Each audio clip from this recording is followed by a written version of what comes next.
during one of our prep calls where we are just kind of talking through everything that you really had to evolve and develop this leadership and finance brain coming out of that phase of broadcasting and acting. What did that mean day to day early on in your multifamily career as you think back on that time? Yeah, it's a good question. Early on in my career, I think I learned kind of halfway through, but a couple years in, that you can't just sort of make a career on smoke and mirrors. And what I think I did early on was, hey, this guy has charisma. Hey, this guy has an interesting background. Hey, he's able to connect with people. Hey, he's able to lease a lot of apartments really quickly.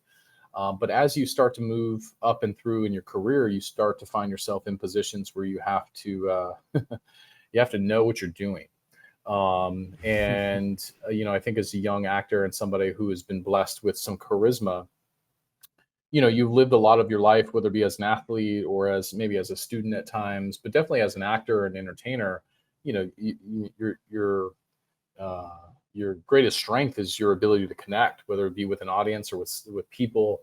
And but now you're in a job to where you have to understand some of the basic fundamentals of the business itself. And unfortunately, I didn't walk out of college with a business degree. So anyone out there that wants to do the arts, I would recommend a minor in something else or a major in business, or just understand the X's and O's and the basics of how business works. Because at the end of the day, my father, if he's listening, which he's not, always reminded me that everything is a business, and whether it be acting or sports or multifamily, everything is a business. Everything essentially happens to make some level of profit or revenue, or to be able to, give back in some ways if it's a volunteer organization. But nonetheless, every business essentially has the fundamentals of a business. And so I had to learn that. And there's no other way to learn than to spend a lot of time saturating yourself, both in the business and in the X's and O's of what you need to learn. And then also cultivate and build, a strong team around you that you can ask questions to and about to help you learn.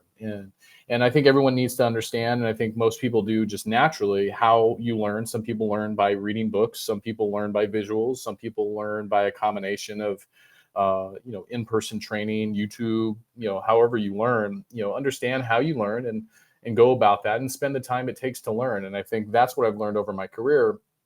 And even as I sit today, there's still a lot to learn, and learning takes some time. Oftentimes, I think as ambitious and smart people, we grow impatient with ourselves that we don't know everything right away.